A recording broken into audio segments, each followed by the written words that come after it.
의대부터 교대까지 이 서울 주요권 대학들을 다수 합격시킨 학생부 종합 전형의 합격률을 높이는 면접 꿀팁을 알려드릴게요. 안녕하세요. 스피치 전문가 서채연입니다. 자, 이제 대학 입시 면접 시즌이 돌아왔습니다. 면접이라는 말만 들어도 막 심장이 두근두근두근 되시죠? 그리고 무슨 질문이 나올까 머리가 새하얘지고 어떻게 무슨 말부터 내뱉어야 될지 앞이 막막하시다고요? 저는 서울대 지리학과, 연세대 교육학과, 그리고 서울교대부터 부산교대까지 다양한 교대뿐만 아니라 서울 주요권 대학들을 다수 합격시킨 경험이 있습니다. 입학사정관들이 절대로 말할 수 없는 진짜 말하기 기술, 지금부터 알려드리도록 하겠습니다. 학생부 종합전형은 크게 5가지 유형에서 질문이 나옵니다. 각각 유형별로 답변해야 되는 내용과 스킬들이 조금 다르거든요. 자, 먼저 첫 번째 유형은요, 지원자의 가치관을 확인하는 질문입니다. 우리 학교가 추구하는 가치관과 인재상과 맞는 학생인가, 이걸 확인하겠다는 거거든요. 자기소개해보세요. 본인의 장점은 무엇이라고 생각하십니까? 좌우명은 있나요? 이런 게 가치관을 확인하는 질문이에요. 자, 만약에 A라는 대학교에서 중요하게 생각하는 가치와 인재상이 창의 융합형 인재다 라고 가정을 해볼게요. 자, 그렇다면 가치관을 묻는 본인의 장점은 무엇입니까? 라는 질문의 창의성이나 융합형 인재다, 이런 거를 어필하면 좋겠죠. 근데 학교 분석을 전혀 하지 않고 6개 대학 다 그냥 내가 임의로 정해놓은 키워드만 반복적으로 가서 얘기하는 학생들이 대다수입니다. 저의 장점은 성실함입니다. 블라블라블라블라. 학교마다 중요하게 생각하는 가치, 인재상이라는 게 분명 존재하거든요. 그거에 맞게 답변을 하신다면 합격에 더 가까이 다가가실 수 있으실 거예요. 두 번째, 이제는 고교 생활을 묻는 질문들이 나옵니다. 본인이 했던 동아리 활동 중에서 가장 기억에 남는 건 무엇입니까? 몇 학년 때 이런 동아리를 했었네요. 이 실험을 하는 과정에서 힘들고 어려웠던 점은 없었나요? 세부 특기 사항에 나와 있는 국어 시간에 이런 주제로 발표를 했는데 이 내용을 통해서 본인이 배울 수 있었던 건 무엇이고 그것을 실제로 들어와서 어떻게 활용할 것인가? 이렇게 콕 집어서 묻는 게 학생부 종합전형의 질문의 유형이라고 보시면 될 것 같아요. 특히 여러분들이 이 생활기록부를 보실 때 유념해서 보셔야 되는 게 있는데요. 첫 번째는 출결입니다.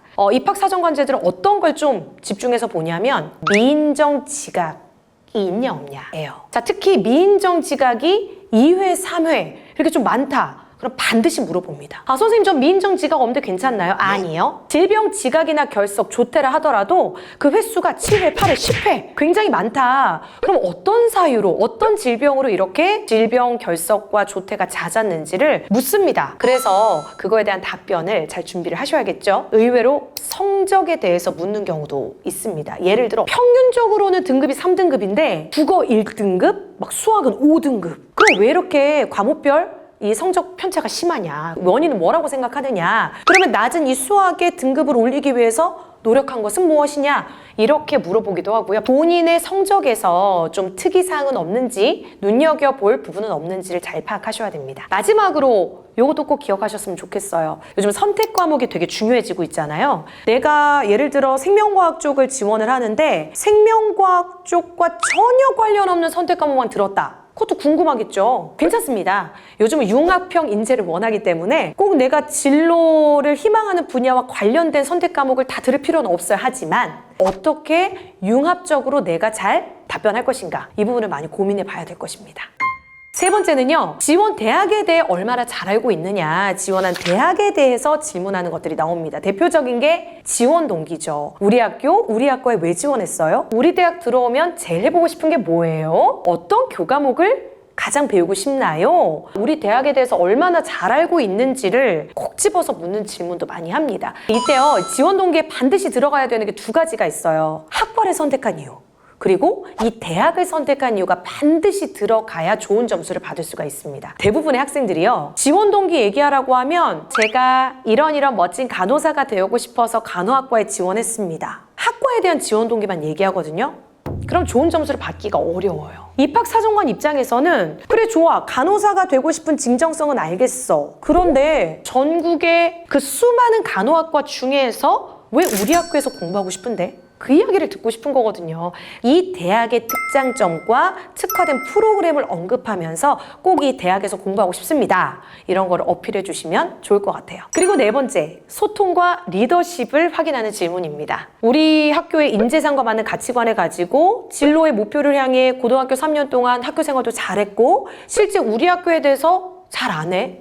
사실 이쯤 되면요, 솔직히 좀 뽑고 싶어요. 근데 막상 뽑아놨는데 팀 프로젝트라든지 공동체 생활 이런 부분에서 좀 어려움이 있다. 그러면 안 되겠죠. 그래서 리더십을 확인하는 질문을 합니다. 예시로는요, 학교를 다닐 때 친구들과의 갈등이 있었던 사례를 얘기하고 어떻게 극복하고 해결했는지 말해봐라. 동아리 활동을 하면서 어려움은 무엇이었고 그것을 어떻게 해결했는가. 자, 이렇게 어려움과 갈등을 자꾸 물어요. 근데 이때요, 떨어지는 답변이 있습니다. 아, 저는 갈등 없이 원만하게 잘 지냈습니다. 탈락이에요. 왜 탈락일까요? 첫 번째는 거짓말을 하고 있거나 아니면 두 번째는 친구가 없거나. 자, 우린 다 다르거든요. 다 다른 친구들끼리 모여서 동아리 활동을 하고 교내 활동을 하는데 갈등이 없을 수가 없어요. 솔직하게 내가 겪었던 갈등을 얘기하고 나만의 어떤 창의적인 문제 해결 방법으로, 나의 어떤 소통 능력으로, 나의 어떤 리더십 능력으로 해결해 나갔는지를 어필해 주시면 합격하실 거예요. 마지막은 전공 적합성에 대한 질문입니다. 이거는요, 진로에 대한 얼마나 진정성이 있는가를 확인하기 위해서겠죠. 그래서 진로와 관련된 독서 활동이라든지 경험이라든지 시사상식을 물어보기도 해요. 근데 사실 이거는요, 학과별로 너무 예상 질문이 광범위하기 때문에 굵직굵직하게 제가 학과별로 예상 질문을 정리해서 설명란에 업로드를 해드릴 테니까요, 다운로드 받으셔서 활용하시면 되겠습니다. 사실 생활기록부는요, 결과지예요. 그럼 면접에서는 뭘 확인하려고 하냐면 그런 결과를 내기 위한 구체적인 과정, 그 과정에서 무엇을 배우고 느꼈는지에 대한 메시지를 듣고 싶어 합니다. 그런데 여러분도 사람인지라 이게 시간이 지나면 내가 했던 경험도 까먹습니다. 분명히 1학년 생기부에 내가 이런 활동을 했다고 적혀 있는데 전혀 기억이 안 나는 것들이 너무 많아요. 어떻게 해야 될까요? 다시 공부해야죠. 정말 합격하는 아이들은 1학년부터 3학년 때까지의 나의 활동 기록지들을 정리해 둡니다. 이 한 끗 차이가 합격의 당락을 결정짓는 거거든요. 자, 이렇게 유형별 전략만 제대로 안다면 학생부 종합전형의 면접 그렇게 어렵지 않습니다. 오늘 제가 알려드렸던 꿀팁이 도움이 되셨다면 꼭 구독과 좋아요 눌러주시고요. 기타 궁금한 사항이 있으면 무엇이든 댓글로 남겨주세요. 제가 성실하게 답변해 드릴게요.